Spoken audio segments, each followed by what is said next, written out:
All right, we're rolling. Thanks a lot for talking with me again, Derrick. Oh gosh, thanks for having me. Yeah. So I'm always open to talking to anything you want to talk about. I did, however, just finish your book, The Myth of Human Supremacy, which is fantastic, by the way. So that's a little bit on my mind. But is there anything on your mind you want to get rolling with? Great. No, let's talk about that. Let's talk about that.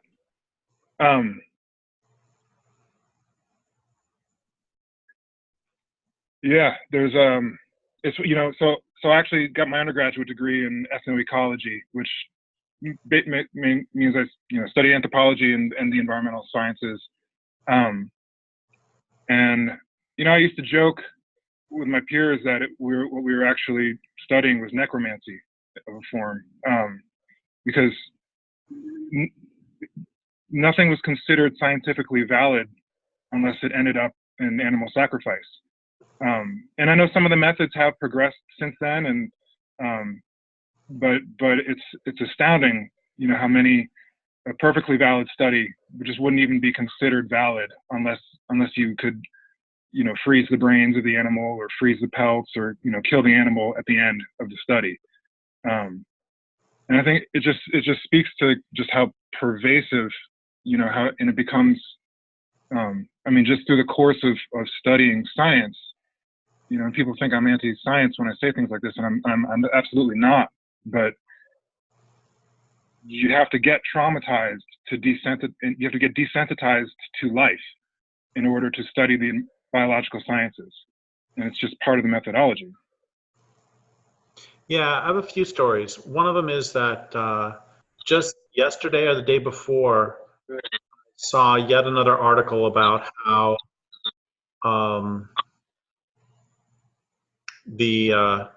how insect populations are collapsing. And I'm going to see if I can find this real fast, just because it was such a great example of this cognitive dissonance. Okay.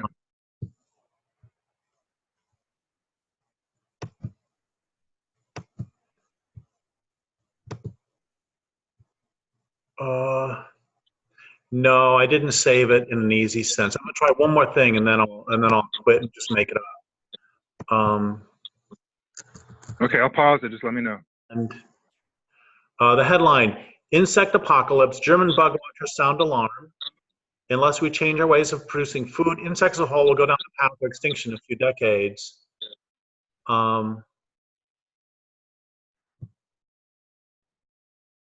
First sentence. For almost 30 years, they passed as quirky eccentrics, diligently setting up their insect traps in the Rhine countryside to collect tens of millions of bugs and creepy crawlers. And I just find that extraordinary that, excuse me, it's good that we know that insect populations are collapsing, except except they're talking about all these collectors putting, quote, tens of millions of bugs on board. So killing tens of millions of them and finding out they're collapsing. Honestly, I have not collected and put on a board a single insect probably since I was a child. It was explored as a hobby for about 5 minutes, and then I freaked out because I'm killing insects for absolutely no reason. By the way, I used to catch insects and throw them into the window well where toads lived, so I don't have a problem with an insect getting killed. I do have a problem with insects getting killed because you're a collector. That's just that is this culture as a whole suffers from necrophilia. It worships death. It's killing the planet, and this is just one manifestation of it. So that's one story, is that there are collectors all over the world who.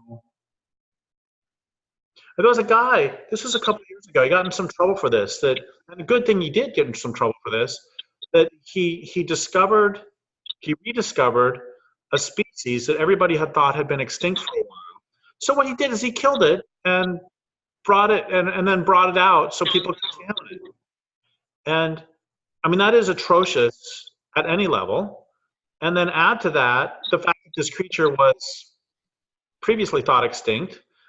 And then add to that, there are these things called cameras that he may or may not have heard of. So there's that. And then there's another story is I really like the work of Conch Slobodka. He works with prairie dogs, and he's been able to come up with a lexicon of some prairie dog language. And he does this non-intrusively. He has consistently refused to capture prairie dogs. And what he says that people within the sciences want him to do is to figure out if prairie dogs really are social. And I'm not making this up. Scientists want him to capture prairie dogs, deafen them, and then see what that does to their ability to socialize. It's extraordinary. That's not what he does. What he does is he will record the sounds of prairie dogs, and then if a coyote walks up, he then looks at the recording and points and realizes that the prairie dogs made different sounds when a coyote walked up, when a hawk flew overhead, and it makes different sounds when a human walks up, and it makes different sounds when a human walks up carrying a gun. And he didn't have to do anything except slightly scare them a little bit by walking up with a gun, but he didn't have to. He didn't harm a single prairie dog. Right. And he said specifically that he can't get grants for this because he doesn't deafen them. And one of the questions I asked him is if he thinks it's possible for graduate students in conservation biology, which you'd think would be the best form of biology in terms of maintaining biocentrism or biophilia. I asked him if graduate students can maintain their biophilia through a graduate program in conservation biology. He said probably not. That it is consistently sort of drummed out of you as you're taught to see these others not as our kin, not as wild and precious beings with lives of their own that are as valuable to them as yours is to you and mine is to me, but instead as I don't know, beast machines who act, objects whom it is okay to study. And I just find this is just one form of this culture's necrophilia. And so yeah, I really agree that I'm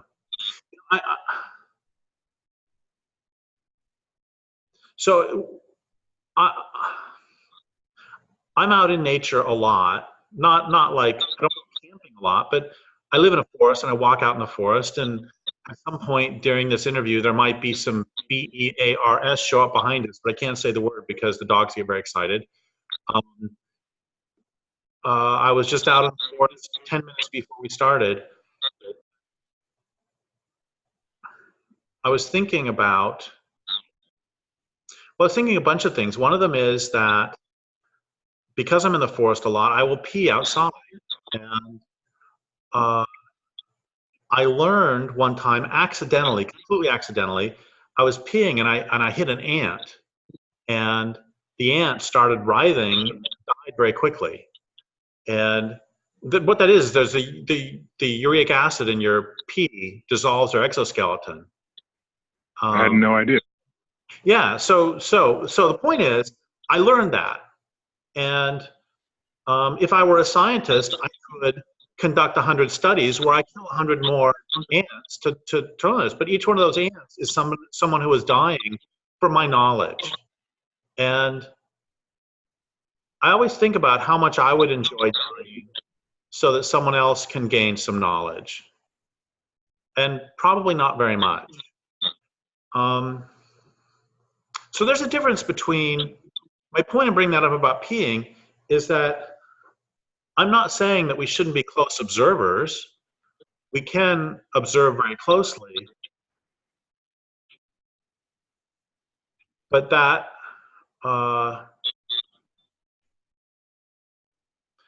doesn't require intentionally harming others so that we can learn something from it. I mean, that's the fundamental problem, is that we're the only ones who subjectively exist. Right. Which, of Right. course, is killing the planet. Right. I remember it was explained to me when I was studying animal behavior, which is it's a fascinating field for many reasons, but the entire field, again, it may have gotten somewhat better, but it was literally bending over backwards and tying itself in knots in attempts to not anthropomorphize animals, because that's a cardinal sin, was to anthropomorphize. What I was taught was that basically goes back to, I believe it was Descartes who said, I mean, regardless, it was the culture of his time, but it was only humans had a soul, and it's the soul which actually experiences existence. And so no matter how much an animal appears to be suffering or joyful, et cetera, it's no more than, the gears of a clock winding down, that sort of thing. But they don't have a soul, and we know this. So it's not actually experiencing pain. And that's gotten codified into the methodology. And even though, a scientist doesn't have to believe that per se, they don't have to be religious, but that's just standard operating procedure is to make that assumption. And that's really a central assumption of the entire culture. That can rationalize factory farming. It can rationalize clear cutting. It can rationalize anything. I mean, that is, so many Indians have said to me that the fundamental difference between Western and indigenous ways of being is that generally, even the most open-minded Westerners generally listen to the natural world as a metaphor, as opposed to the way the world really is. And it also kills me when they talk about anthropomorphization, because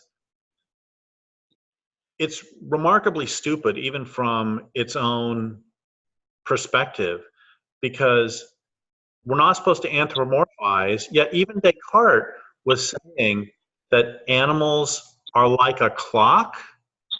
He literally said that it's like a machine, and that when they are howling in pain as you are torturing them, that is just like an alarm clock sounding, or like a clock sounding the hour.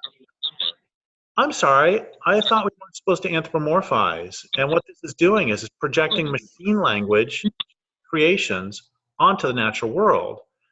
How much more anthropomorphic can you get than describing, as Richard Dawkins does, the entire universe as a giant clockwork? That, again, is a human creation.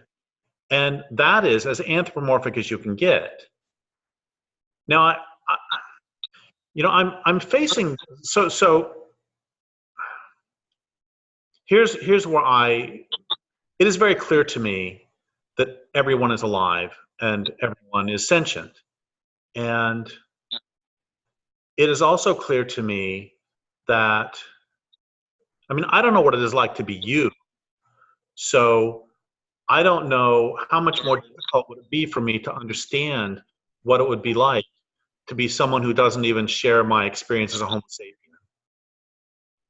So I think about this a lot. People would ask me back after a language older than words. It's like, how do I have a conversation with a non-human? Because that seems awfully weird. It's like, no, if you've ever had a pet, you've had them. How does your dog let you know that the water dish is empty? He looks at you, looks at the water dish, looks at you. And that right there is a conversation. Communication took place.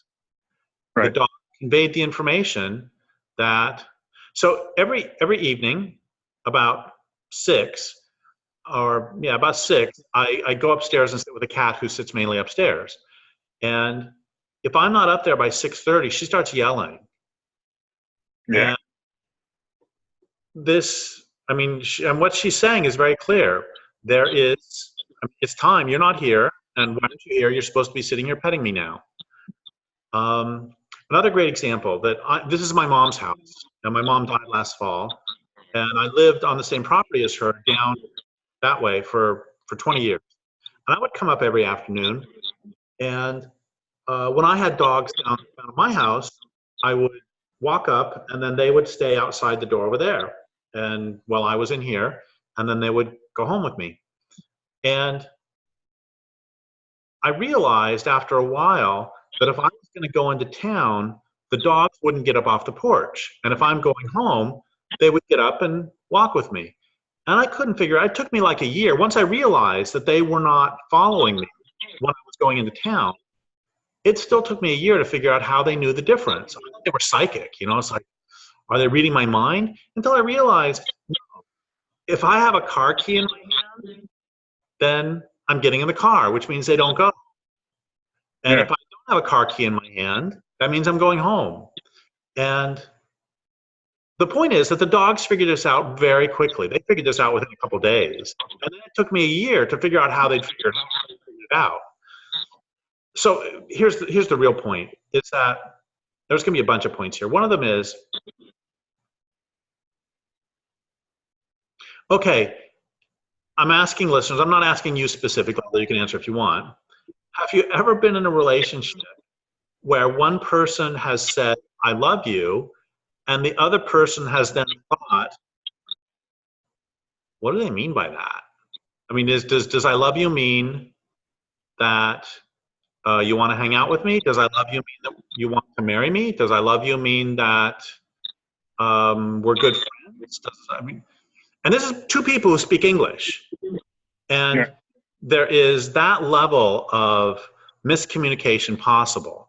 Or here's another example. This is pretty funny. That I did not have a washer and dryer at my house. So I would bring up my clothes and towels and everything and do the laundry here. And one day, this is 20 years ago, 15 years ago, I'm folding my towels and my mom walks over and says, would you like some help with that?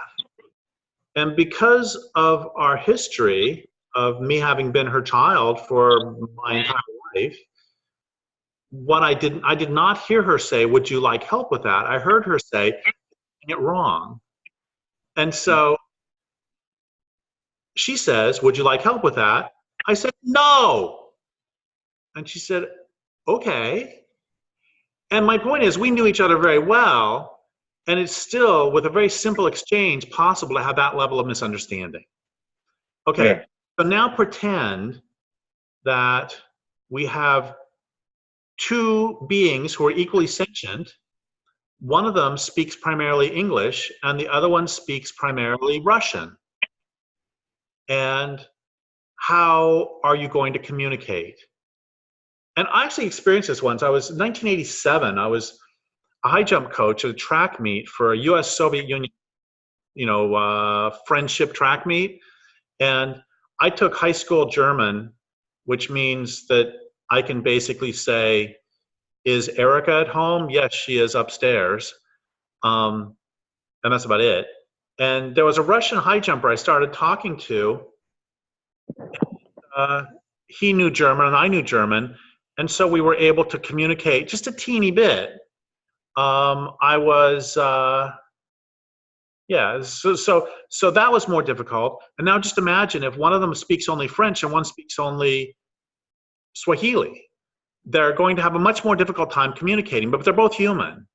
And so now let's make it one step further. What if one is human and one is great ape? One is a gorilla. They're going to have less in common. They still have the fact that they're both apes, but they don't have the common that they're human. Or what about dogs? We talked about dogs. We still are able to communicate, but we don't have primate in common. And then what about a lizard? You no longer have mammal in common. And then what about a tree? You no longer have animal in common. That doesn't mean that the tree or the lizard or the dog or the person who speaks Swahili or the person who speaks French or Russian or English, it doesn't mean they're less than. It means they communicate using different languages. And then where I want to go with this right now is something that's happened the last few days and I don't have a solution to this, because this is, usually when I do interviews, if I've been asked questions a bunch of times before, I can give really good answers. But the first couple times that somebody asks me something, I flounder around because I'm still trying to figure out what the answer is. Gosh, that's a good question. I don't know. And then the 10th time I can get a decent answer. Well, so I'm going to talk about something, but I have no solution. But it has to do with this whole anthropomorphization has to do with non-human intelligence, has to do with non-human behavior. And I'm kind of in the middle of it. And I don't think I will have a slick answer for a couple years, if I ever have one, because it has to do with non-humans whose experience I will never have. Okay, so here's the point, is I see bears every day, from May through December. And there have been several generations of parents, of mothers, bring their babies around. And this is a relationship. My mom started with the bears, and now I have this relationship where the dogs are asleep. That's why I didn't jump up and start yelling when I said the B word. I'm going to try. Oh, now he's looking at me. So I'm not going to say the B word anymore. So when I say ba or something, we'll know what I'm talking about. Anyway, see, that's exactly it too. The dogs know that word of English. And by the way, how many words of dog do I know? It's like bark, bark, bark, bark, bark. I mean, I don't know what they're saying. And they actually know they know, I can barely even spell Cheese anymore. I mean, they know a lot of words of English. They know how to tell the time. When it's time for bed, they always come and look at me. My mom, when they were my mom's dogs, it was the same with her, that when about half hour before she would go to bed, the dogs come sit and stare at her, and she'd say to them, I guess, time for bed. Anyway, point is that I have seen many mothers with their babies around here, and they'll come over and they'll be the size of big cats. You know, that's how young they are. And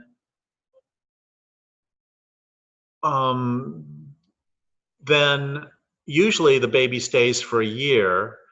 There are circumstances where I've heard of babies staying for 2 years, but that's not what happens here a lot. What happens then is when they're yearlings, the yearlings go through the worst week of their life because males will chase them away, and then they're on their own, and they're of course terrified. They're away from mom for the first time ever, and the male bears do that. Well, I'm not going to say why they do it because I'm not a bear, but what happens then is that the female will go into estrus, and she will then be receptive to. So basically, the male will chase the baby away, the yearling away, and then the bear will, the male will leave for about a week, and then the male will come back, and he will basically follow the female around. Generally, it's kind of like a high school kid following after somebody they have a crush on, but not being courageous enough to actually go talk to them. So the female will stay 10, 15 steps ahead.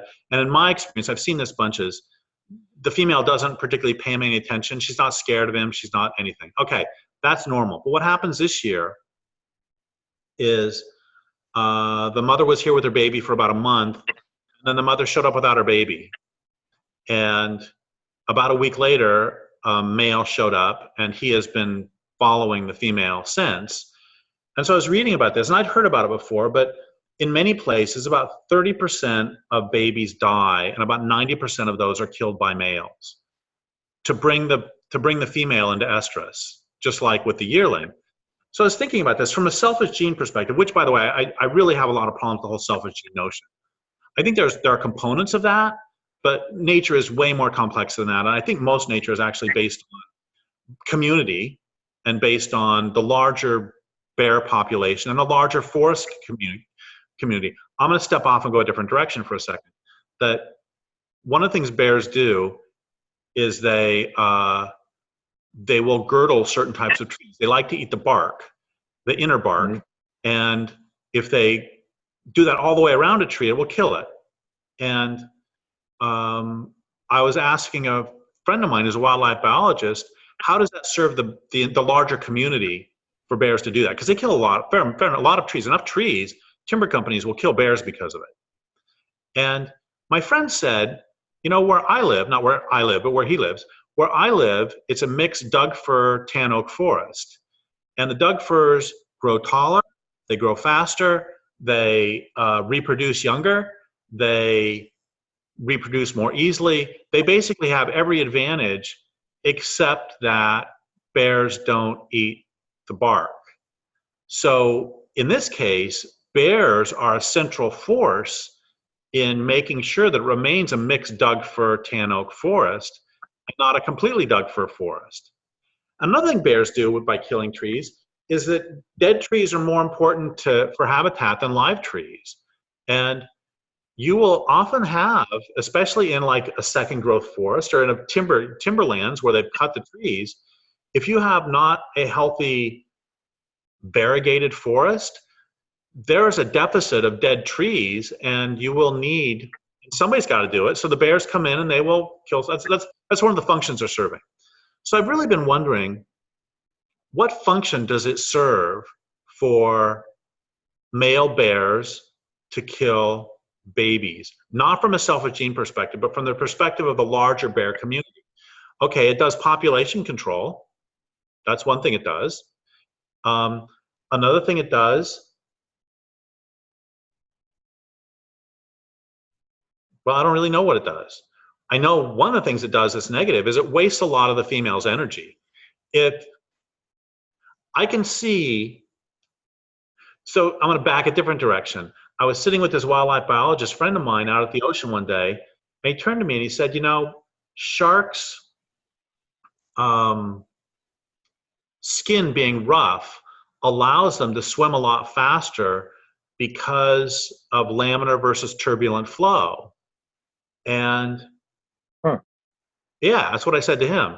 And then he said, and then I thought for a minute, and then I said, so do you believe in an intelligent force guiding evolution? Because that's really smart.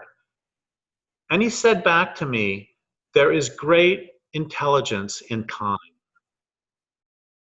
And what he meant by that is if you have, I just learned the other day that sharks are older as a group than trees. I don't know if that's true, but if it is, but I don't know if it's true or not. But in any case, sharks have been around for a long time. And when nature No, what? That's true. It is true. I'm just back to my timeline. Yeah. Yeah, I'm pretty sure. Anyway, go ahead. That's pretty extraordinary. Yeah. It's also extraordinary that we're wiping them out. Anyway, that's a long time for nature to tinker around and figure out what are the best designs. And you don't really need a God who's handling it. Don't really care if there's a God. But the point is that there's great intelligence time. Let's come back to the bears.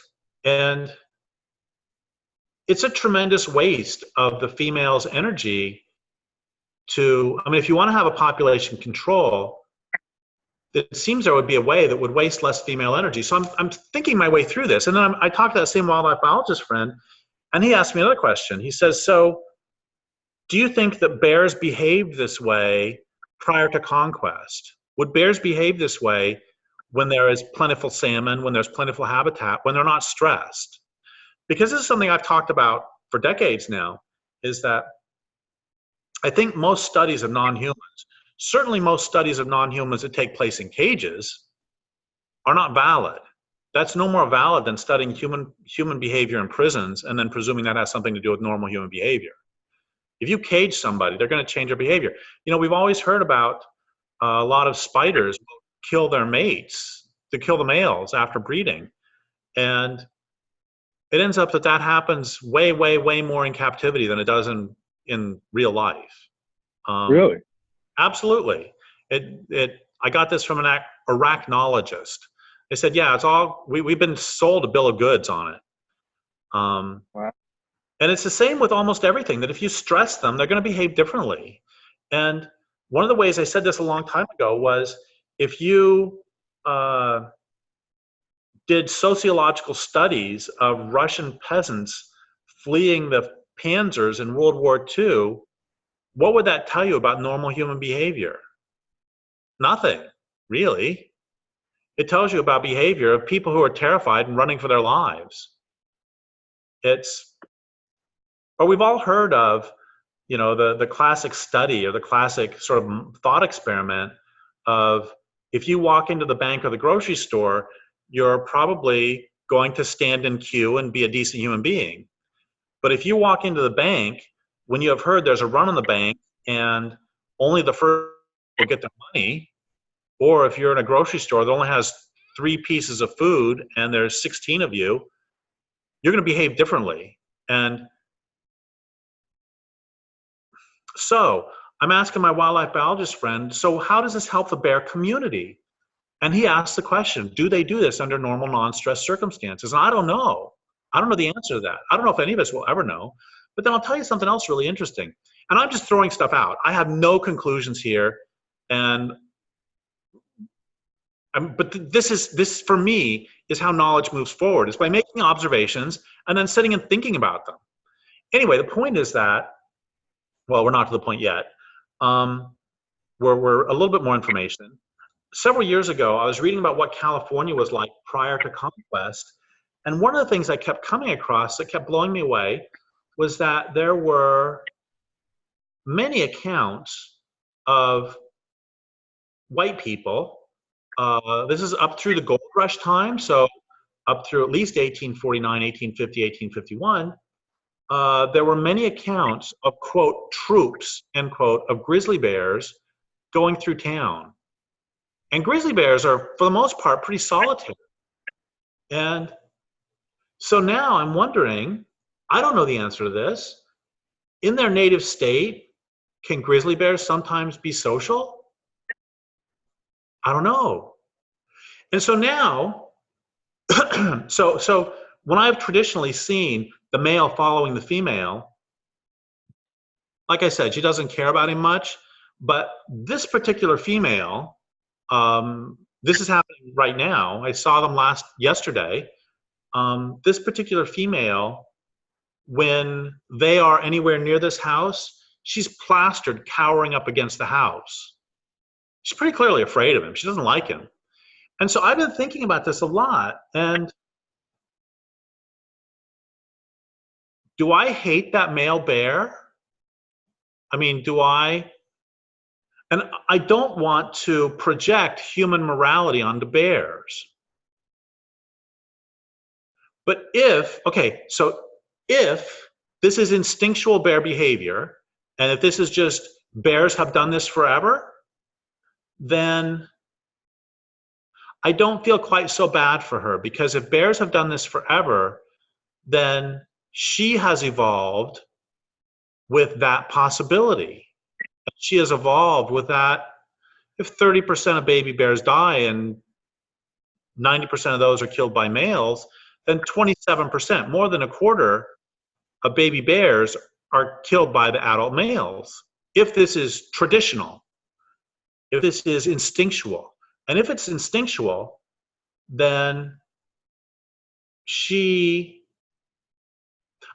so it's so clear to me that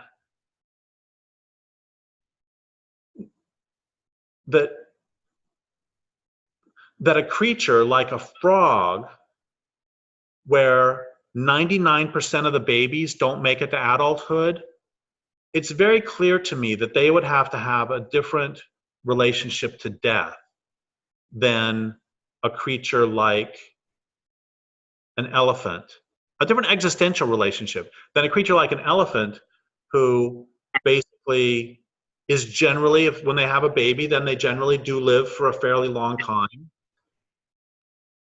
I don't believe, I will never know unless there's reincarnation, because I will never know what it's like to be a frog. But it seems to me when 99% of them, you see what I'm trying to get at with that, right? That what you're saying, sure. I'm sorry? I think I see what you're saying for sure. I think starfish, I think it's like 1 in every million that hatches is able to reproduce. Yeah. So they have to have a different attitude about mortality. And yeah. I'm not saying that they don't want to die individually, but they still have to have. So anyway, with the bear, if this is instinctual, then I'm not quite so mad at him, because he's just being a bear.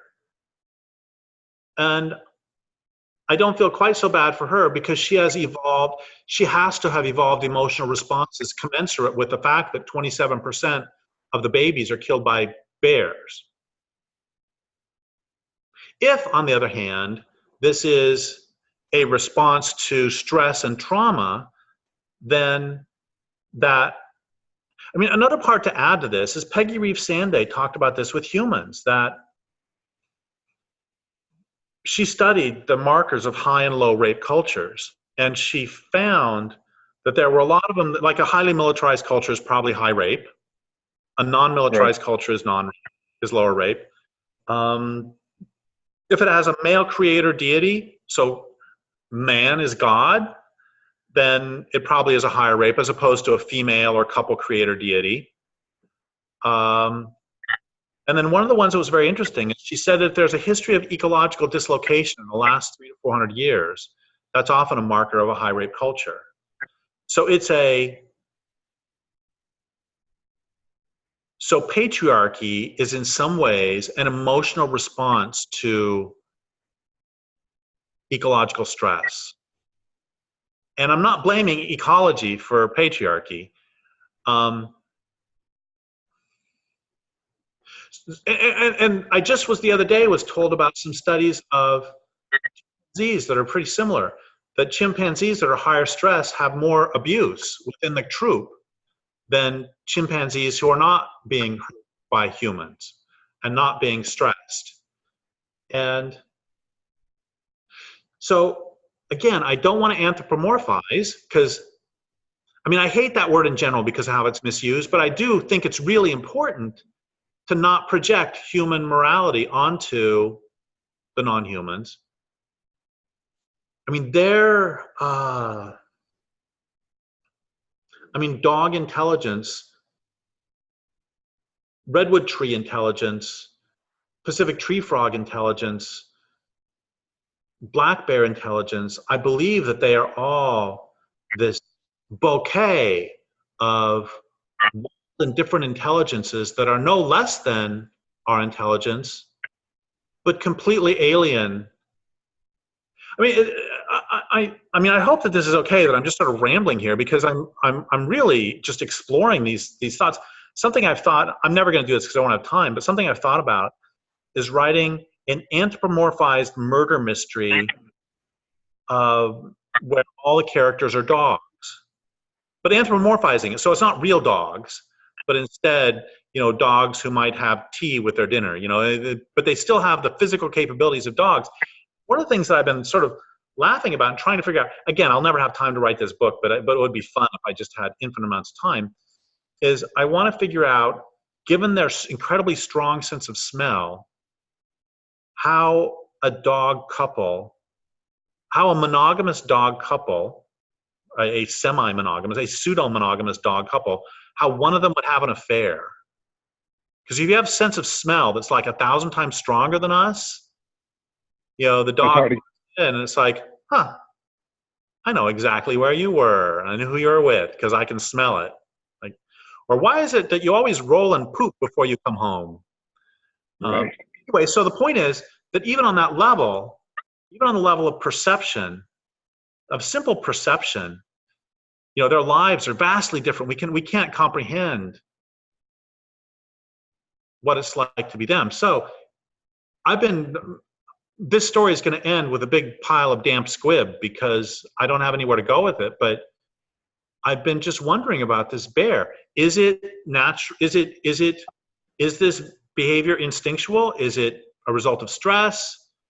How are the bears responding? What does he feel? What does she feel?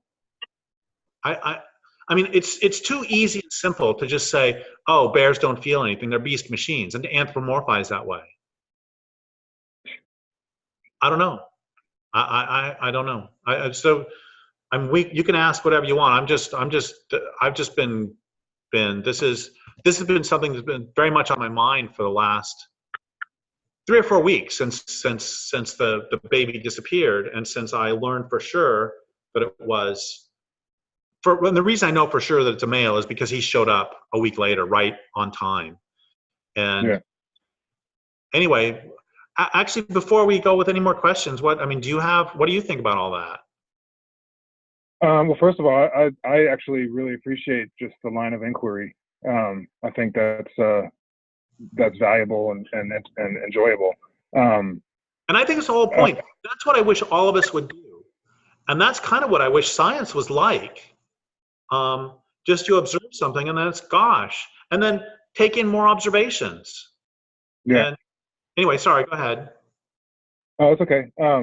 And you know, and there are those great there's observational science, and there's great naturalists that observe, but it's not the that's not the sexy part of science. You know, they're kind of scoffed at a little. It's not given that much credit. And then the irony with that is that scientists aren't particularly trained to be good observers. It's not part of standard scientific curriculum. They're trained to be good thinkers, but observation is a skill, and it's a learnable skill, but it takes time and effort, and that's not standard procedure. Whereas somebody who spends a lot of time in nature and has questions and observes and asks questions about what they see and comes up with lines of inquiry, and maybe they're wrong, and let's find out more and observe more, that creates a better observer, that creates someone who's paying attention. And you're going to be a better observer if you're emotionally invested in what you're doing. If you feel like you're part of your natural community, you're going to pay much closer attention, and that's what people did for thousands and thousands and thousands of years, because our literal lives were dependent on that. And that's part of what's curious to me about the whole, because everyone's history at one point was consummate naturalists and great observers of the natural world. And then through this intellectualization and disembodiment and what's the word, looking at the rest of the world as inanimate objects, and then coming back to studying nature from this kind of rationalized place. It's a very curious circle, but one of the things, to jump back to what you're saying, was, your point about animals, is the bear stressed? Is that why this is happening, or is it a evolutionary response? And one of the points that you were talking about, it was like one dot further of what you were saying, was just, that's exactly how humans respond under financial stress. That's how humans in poverty respond, and my whole personality has changed. When things are easy breezy, I'm, we're a real sweetheart, and then when things get really stressed, and I start snapping at the kids when I'm got too much on my plate, and I try to put myself in check, but it's a very, very common, it's a very natural, natural quote unquote response. But it's just how we all function. The more stress we're under, the more of a jerk we can be. And so, yeah, I think that's a relevant question to pretty much everybody in the natural world right now. The nature is under stress for a lot of reasons. Right. And so I hadn't really thought about it this way until what you were just talking about. Is I'll be curious to see if there's more aberrant behavior, from animals, from mammals, and well, this reminds me of a line by John Livingston that John Livingston wrote the really good book, The Fallacy of Wildlife Conservation. He talked about how, we talk about how violent humans are in cities, and yeah, humans can be pretty violent, but he says, actually, he thinks that humans are being quite restrained, because he said if you packed any other mammal in this tight as you do humans in cities, there'll be blood running down the streets every day. If you pack rats so tight, the equivalent of 8 million humans in whatever square area, you did the same thing for rats, for bears, there would just be everybody. It's just crazy. You see, what's the job? There are subway pushers in Tokyo that their job is to push people onto the trains so they can fill it to the maximum. Wow. And just think, if you packed dogs, any other creature in that tight, they'd be just snapping at each other constantly. And I'm not saying that humans are better than animals. You know me better than that. Better than non-human animals, I should say. It's just what I'm pointing out is how incredibly unnatural it is to pack humans or anybody, to stress anybody that much. Yeah, yeah, and that's one of the curious things about our kind of social evolution. I'm sure there's a specific word for it, but I mean, over the last several thousand years, you know, as humans have lived in closer and closer proximity to each other, you know, we've become actually less and less aggressive, which sounds weird looking at, you know, the problems humans cause, but you know, we've domesticated ourselves in a sense, in a very real sense, and part of that is losing the aggressive response and territorial defensive response. Of course, we still have that, but compared to chimpanzees, you know, we get along in tighter quarters. There's that, and then there's also the fact that gold standard studies show that 25% of all women are raped in their lifetime, and there are 19% vent off rape attempts. So there is that, and there's I think it gets sublimated is definitely not the right word. It gets somehow transformed into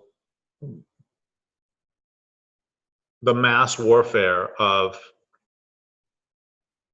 I mean, well, I don't know that we can say that we are less aggressive, because also we're killing the planet, and you can't get more aggressive than that.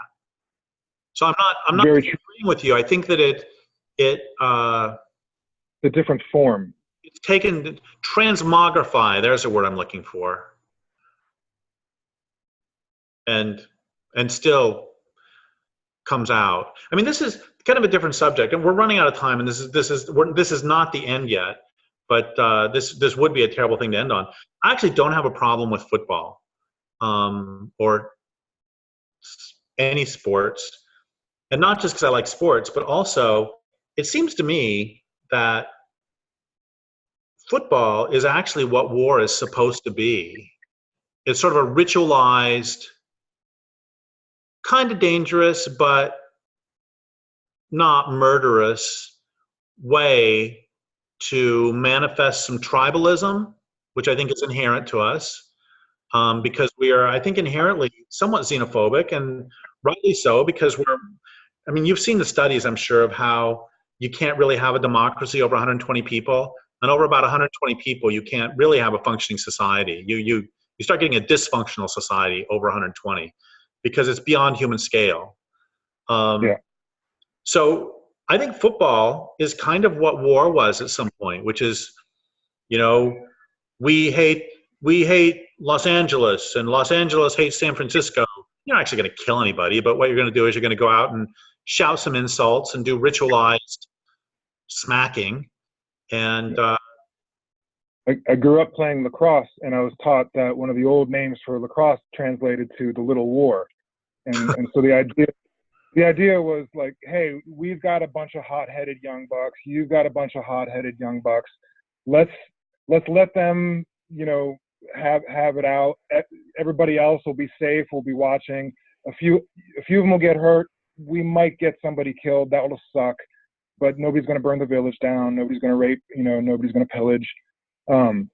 And as I understand it, and I'd love to actually learn more specifically how consistently true that was. But that was basically letting off enough steam that there didn't have to actually be a war. Yeah, and I've read enough about that to know that quite often war was kind of like that. And also, this is trivial, but I have a good friend who is a lacrosse coach, and because of him, I've then watched some lacrosse on TV, and it really does look like people basically beating each other with sticks. Yeah, it is.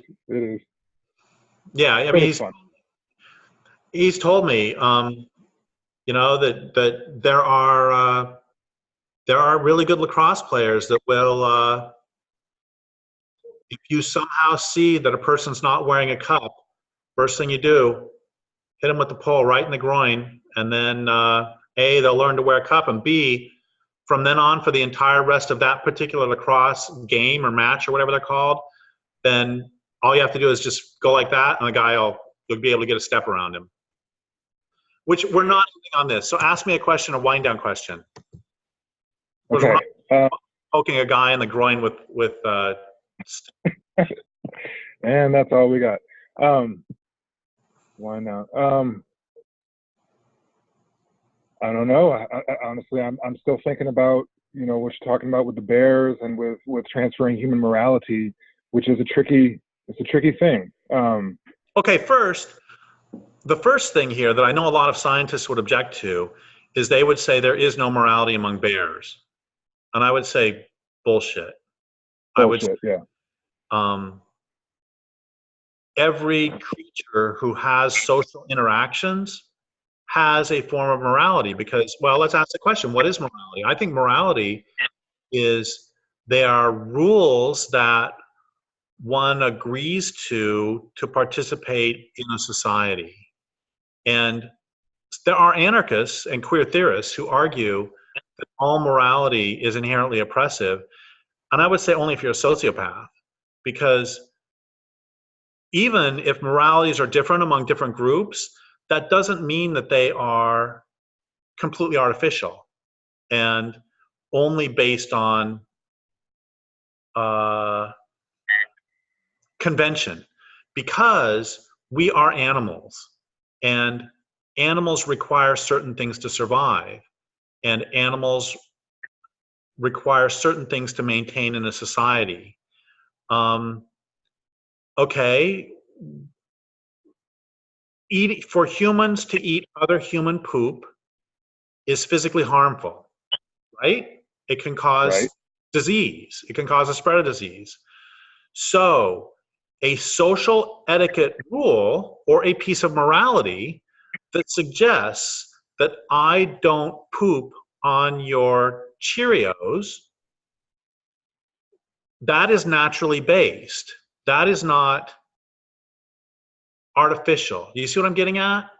Yeah. We can then build up. It's rude in any culture. It would be rude in any culture, and it is rude because it is based on physical reality. We could come up with some rude things that are not based on physical reality. I'm not doing this to you, but I could flip you off, which in a different society might mean, oh, what's the one? It's like there are some gestures, I can't remember them now, but there are some, like the okay sign or something. Oh, that was a big deal. This is actually kind of funny. A big deal. Lefties were freaking out at, remember with the whole Covington thing, the Covington school? That a bunch of lefties were freaking out because they had pictures of the Covington basketball team making this sign, and they're saying that's a racist, a white supremacist sign. Maybe, maybe not. But on a basketball court, this means three-pointer. And so, why did I bring that up? That there are times when signs or moralities or etiquette can be purely cultural and not transferable. But then there are other ones. Okay, how about this? How about in almost any culture in the world, I can't think of ones where it would be otherwise, where if you and I are sitting across the table and for no reason at all, I punch you in the nose. That may be considered rude. And there's a morality about that. My point is, all creatures have a morality, and it may be vastly different. Like, I would think that it would not be considered appropriate for me to find a woman I'm attracted to, and then for me to bite her, and then basically bite her so hard that I end up being incorporated into her body. But that's how anglerfish do it. I mean, and it's pretty interesting. I just have to say this. It's really smart. You know, nature being smart. Do you know that about anglerfish, right? Have you heard about that? So males, see, females are a lot bigger, and then the male will attach to the female and then dissolve until basically he's nothing but a set of testes. And the reason they do this is because they live way, way, way down in the deep parts of the ocean, and they're very sparse. So basically, like the bears, there are enough of them that, you know, I'll come across a female. Plus, they can smell really well. But with the anglerfish, basically, if a male and female encounter each other, man, that's got to be it, because you may never see one for the rest of your life because fish are so few and far between. Yeah. So it's really smart on their part. Why did I bring all that up? Oh, I brought all that up because, and we could do a whole thing on this some other time. I think that non-humans, individual of different species, will have different moralities within their societies, within their social Mhm. groups. And these will be completely alien to us because we're not a bear, so we don't know what the bear morality is. I want to say one more story. I'll end on this. Do you know the story about the river baboons and the forest baboons? I don't think so. So the baboons were very, very aggressive, and they'd been studying this group for a long time, this troop, and they were very aggressive. You know, the big ones would beat up the little ones, on and on. And this was really pushed hard, that this is sort of nature's red in tooth and claw, and nature's really awful, and this is a great example of it. And then, and the big males would always eat all the food first. But then one day, the big males happened to get into some rotten meat, and they all died. And the culture transformed in that, having gotten rid of the bullies, that particular troop of baboons started to have an entirely different behavior within the group, and no longer were females and children bullied. Now they were treated with some respect, and then the young ones who grew up no longer became bullies themselves. It changed the culture. It showed Yeah. that baboons they're not just beast machines, but instead they've got a culture that teaches them things. And this has been pretty heavily studied. Just look up river troop, or whatever it is, and people should be able to find that. And I think that that's a really important thing for us to think about too. I guess the last thing I want to end on for today is that one of the things that we're told often, one of the things oppressors always try to do, is to naturalize their oppression, and to say humans are inherently, violent. Males are violent against women, and that's because they want to pass on their genes, and it really helps. Instead of, I've actually read books about this where they talk about it helps the woman to bond with the powerful male, and that's just rape apology, and you just rape naturalization. And the Bible is another great example of this. So you have a male God who, that's even worse than science, because this way, if you don't believe in this male God who's telling the females to submit, then not only are the males going to beat you up, but you have to go against an omniscient God who's going to send you to hell. And so one of the things I think we have to do always is to oppose that belief that whatever oppression is happening is natural. And instead we need to recognize it's culturally based, it's based on a series of social choices, and it can be changed. Right on. I appreciate your time. Oh, thanks. Fun. And thanks for letting me go off on this thing that I'm just thinking about the last few days, and not having me stick to something that is prepackaged. I'll take the one of a kind any day. Great. Well, I need to boogie into town. All right. We'll wrap it up. Thank you. Thanks again. Appreciate you.